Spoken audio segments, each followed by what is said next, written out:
students, Assalamu alaikum. Welcome back to the channel Biology Classes by Fayaz Khatti. Today we are going to talk about first year biology introduction. We are going to talk today introduction की बात करेंगे कि biology है क्या और उसकी main branches की बात करेंगे। जैसे कि आपको पता है साइंस के जो भी सब्जेक्ट होते हैं उनके अंदर ब्रांचेस होती हैं, तो इस तरह से बायोलॉजी की भी ब्रांचेस हैं, वो भी आज पढ़ेंगे। तो बायोलॉजी पहले भी डिस्कस किया था, आज थोड़ा ओवरव्यू लेते हैं कि बायोलॉजी किसको कहते हैं।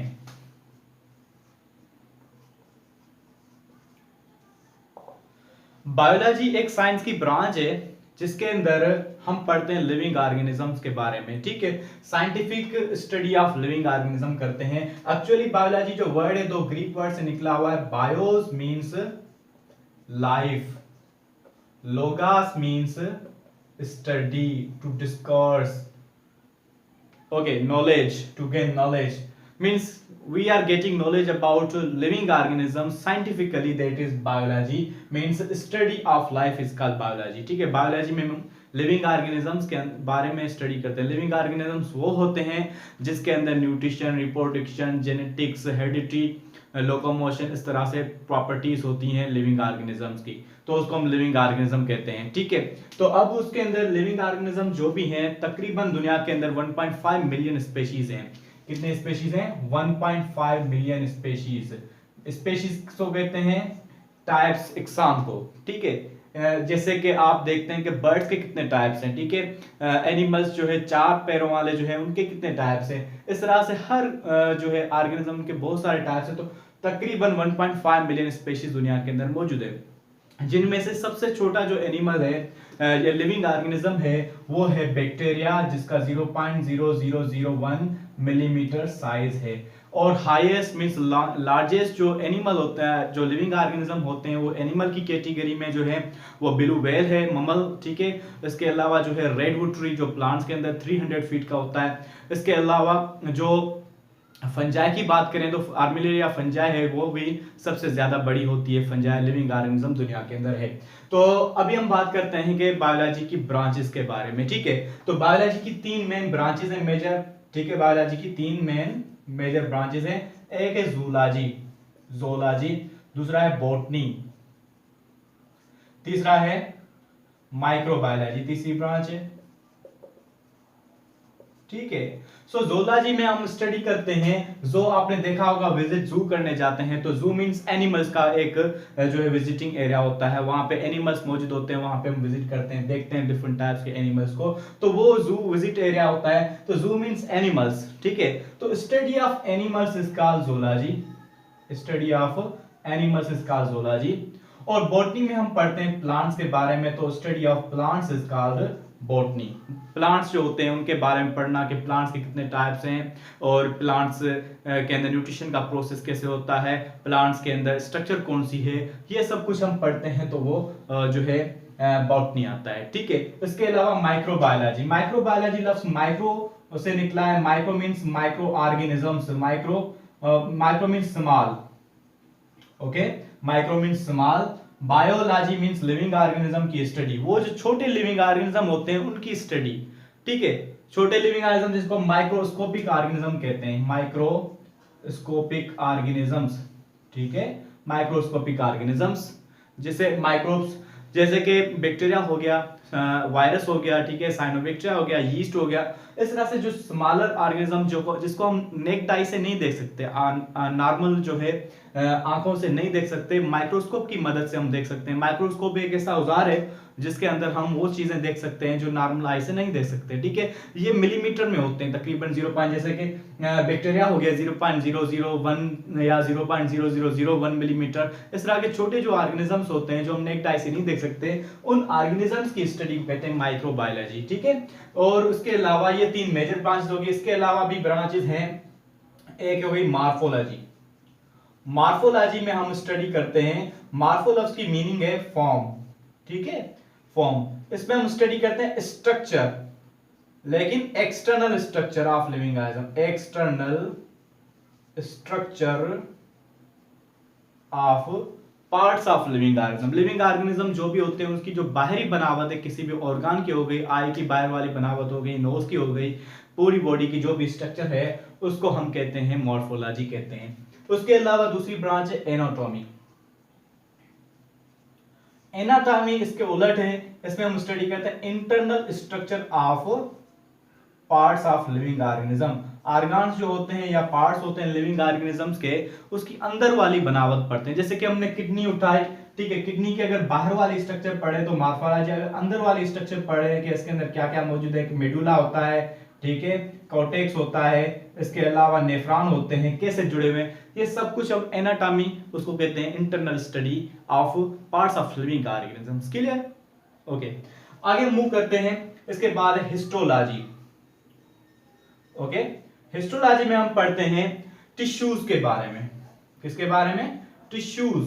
टिश्यूज क्या होते हैं? जब हमें पता है लिविंग ऑर्गेनिज्म जो भी है वो बेसिक यूनिट के बने होते हैं। बेसिक यूनिट जो है सेल है, ठीक है। तो सेल जो बेसिक यूनिट है उसके जो बने हुए लिविंग ऑर्गेनिजम्स होते हैं, तो सेल्स आपस में मिलकर बनाते हैं टिश्यूज। एक ही तरह के जब सेल्स मिलते हैं मल्टीसेलुलर ऑर्गेनिज्म के अंदर तो वो बनाते हैं टिश्यू।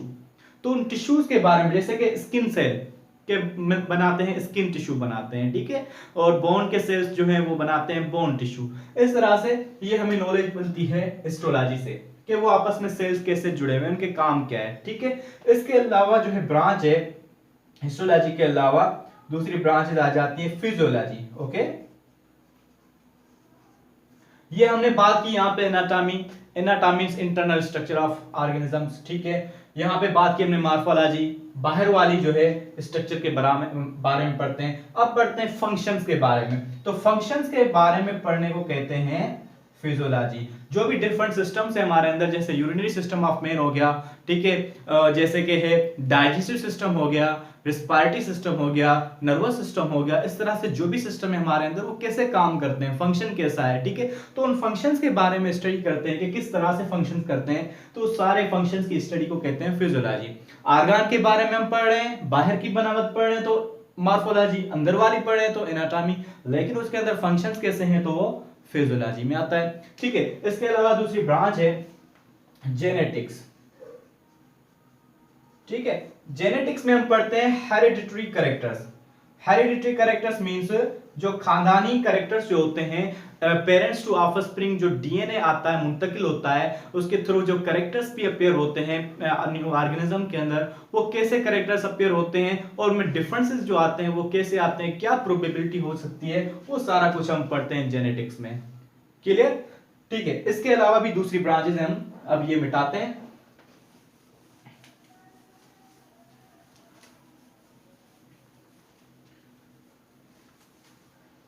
इसके अलावा ब्रांच हो गई टेक्सोनॉमी। टेक्सोनॉमी में हम न्यू जो लिविंग ऑर्गेनिज्म मिलते हैं साइंटिस्ट को, उसको नाम देना। पहले तो उसको आइडेंटिफाई करना, 3 पॉइंट्स है मेन। आइडेंटिफिकेशन कि ये कौन सा ऑर्गेनिज्म है, किससे ताल्लुक रखता है, फिर उसके अंदर क्लासिफाई करना, क्लासिफिकेशन, ठीक है, और उसके अलावा उसको नाम देना, नेमिंग। कोई ऐसा ऑर्गेनिज्म न्यू मिल जाता है उसको आइडेंटिफाई करना कि इसके कैरेक्टर्स किससे मैच करते हैं। फॉर एग्जांपल बर्ड लाइक है, उसके अंदर जो है विंग्स वगैरह है न्यू ऑर्गेनिज्म के अंदर, तो हम कहेंगे कि बर्ड्स लाइक है, तो बर्ड्स के अंदर क्लासिफाई करेंगे हम, ठीक है। फिर उसको नाम देंगे, न्यू ऑर्गेनिज्म का न्यू नाम होगा तो उसको नेमिंग कहेंगे। तो ये टेक्सोनॉमी में हम identification, classification and naming of living organism कहते हैं, ठीक है। इसके अलावा जो ब्रांच है पैलेंटोलॉजी।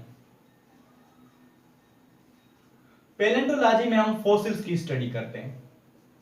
फॉसिल्स वो जो लिविंग ऑर्गेनिज्म दुनिया से चले गए, अब उसकी जो हड्डियां मौजूद है, ढांचे मौजूद है, उसके बारे में पढ़ना, ठीक है। फॉसिलाइज्ड, कहीं पे जमीन में उनके जो है कोई इंप्रेशंस मिलते हैं तो उनके बारे में पढ़ते हैं कि उससे हमें पता चले कि ये ऑर्गेनिज्म कितना पुराना है, ठीक है। इलेक्ट्रोफोरेसिस और इस तरह से बहुत जो है कार्बन डेटिंग और आइसोटोप्स की तरह से हम जो है इसके टेक्निक से मालूम कर सकते हैं किसी भी ऑर्गेनिज्म की एज। तो उसकी स्टडी को कहते हैं पैलेंटोलॉजी।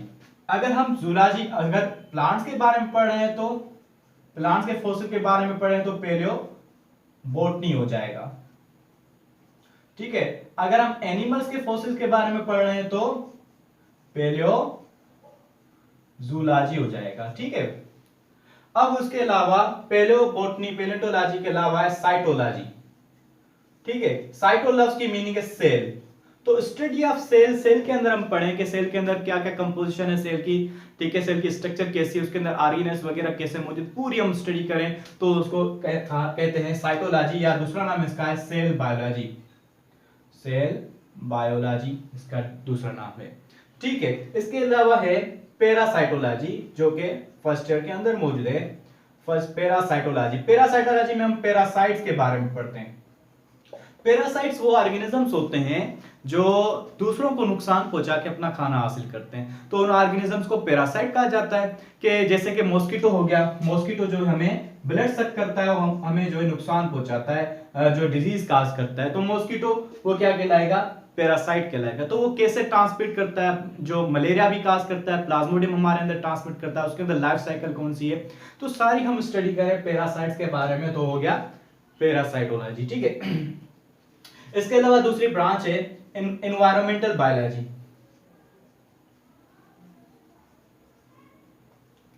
एनवायरमेंटल बायोलॉजी का दूसरा नाम है इकोलॉजी। इसमें हम पढ़ते हैं relationship between living and non living organisms. Relationship between living and non living organism. एक लिविंग ऑर्गेनिज्म जो दुनिया के अंदर मौजूद है, उसका ताल्लुक डायरेक्टली या इनडायरेक्टली माहौल से होता है, ठीक है। तो नॉन लिविंग में आते हैं, जैसे हम एयर लेते हैं एटमॉस्फेयर से, ठीक है, ऑक्सीजन लेते हैं, इस तरह से हम खाना लेते हैं माहौल से। तो उस तरह से इफेक्ट कौन से होते हैं लिविंग ऑर्गेनिज्म के माहौल के ऊपर, और माहौल के लिविंग ऑर्गेनिज्म के ऊपर कौन से इफेक्ट्स होते हैं, उसकी स्टडी को कहते हैं एनवायरमेंटल बायोलॉजी या इकोलॉजी कहते हैं, ठीक है। इसके अलावा बायोकेमिस्ट्री। बायोकेमिस्ट्री में bio means biology, chemistry means chemicals.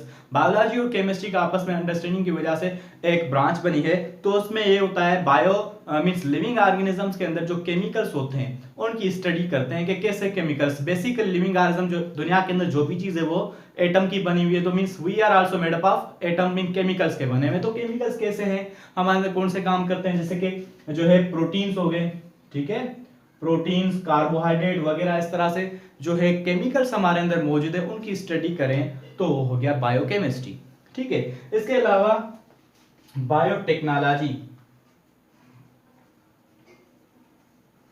Biotechnology में bio means biology, technology means techniques. इसमें बायोटेक्नोलॉजी में हम टेक्निक्स के बारे में पढ़ते हैं जो हम लिविंग ऑर्गेनिजम्स के भलाई के लिए इस्तेमाल करते हैं, जैसे कि इंसुलिन की प्रोडक्शन करते हैं, मिल्क प्रोडक्शन के लिए हमने ऑक्सीटोसिन जो इंजेक्शन बनाई है। इस तरह से हम टेक्निक्स, एक्सरे हो गया, अल्ट्रासाउंड हो गया, ठीक है, इस तरह से हम टेक्निक्स इस्तेमाल करके लिविंग ऑर्गेनिजम्स के लिए वो इस्तेमाल करें तो उसकी स्टडी को कहते हैं बायोटेक्नोलॉजी, ठीक है। आई होप समझ में। साइटोलॉजी सेल की स्टडी को कहते हैं, पैरासाइटोलॉजी पैरासाइट की स्टडी, एनवायरमेंटल बायोलॉजी एनवायरनमेंट और लिविंग ऑर्गेनिज्म के बीच में जो है रिलेशनशिप के बारे में, बायोकेमिस्ट्री वो केमिकल्स जो लिविंग ऑर्गेनिजम्स के अंदर मौजूद है उसके बारे में, बायोटेक्नोलॉजी में टेक्नोलॉजी टेक्निक्स के बारे में पढ़ते हैं जो लिविंग ऑर्गेनिज्म के भलाई के लिए होते हैं, ठीक है। उसके अलावा है marine water biology.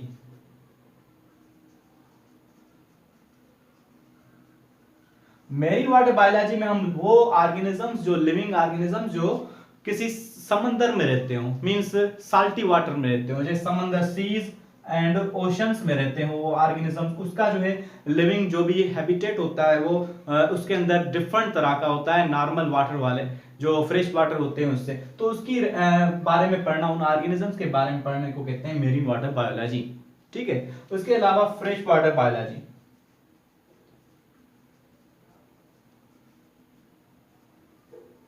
Fresh water biology में हम पढ़ते हैं जो फ्रेश वाटर के अंदर रहने वाले जो ऑर्गेनिजम्स हैं, जैसे कि रिवर होगी, रिवर, स्ट्रीम, पॉन्ड्स वगैरह, जो नॉर्मल पानी जो होता है जो हम पीते हैं, तो उसमें रहने वाले जो ऑर्गेनिजम्स होते हैं उनके बारे में हम पढ़ते हैं इसके अंदर फ्रेश वाटर बायोलॉजी के अंदर। इसके अलावा ह्यूमन बायोलॉजी आती है।